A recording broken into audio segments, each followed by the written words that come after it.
Chers membres d'Église et chers amis, bonjour. Je vous lis les versets 3 à 5 du chapitre 40 du livre du prophète Ésaïe. J'entends une voix crier « Dans le désert, ouvrez le chemin du Seigneur. Dans cet espace aride, frayez une route pour notre Dieu. Que le niveau des vallées soit relevé, que les montagnes et les collines soient abaissées, que les reliefs soient changés en plaine et les hauteurs en larges vallées. La gloire du Seigneur va être dévoilée, et tout le monde verra que la bouche du Seigneur a parlé. » Un siècle avant que cela ne se produise, le prophète Ésaïe annonce par ses paroles que le peuple qui sera déporté à Babylone reviendra par le désert de cet exil jusqu'à Jérusalem.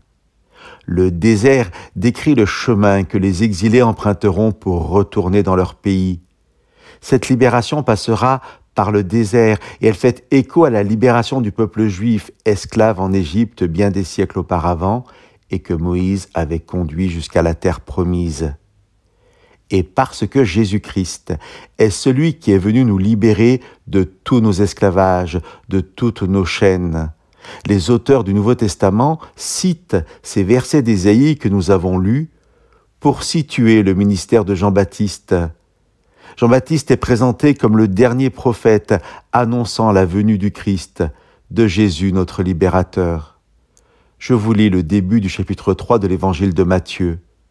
En ces jours-là, parut Jean le Baptiste, qui se met à proclamer dans le désert de Judée, « Changez radicalement, car le règne des cieux s'est approché. » C'est de lui qu'il a été dit par l'entremise du prophète Ésaïe, « C'est celui qui crie dans le désert, préparez le chemin du Seigneur, rendez droits ses sentiers. » Quel privilège, mes amis, nous qui vivons alors que Jésus est déjà venu vivre parmi nous, alors que pour notre libération, il a traversé le désert de la souffrance et de la mort, alors que, victorieux de tout mal, Jésus nous invite à entrer avec lui dans le pays promis.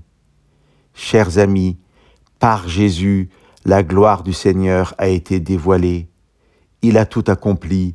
Nous attendons son retour pour être éternellement en sa présence, mais dès aujourd'hui, nous pouvons être libres grâce à lui.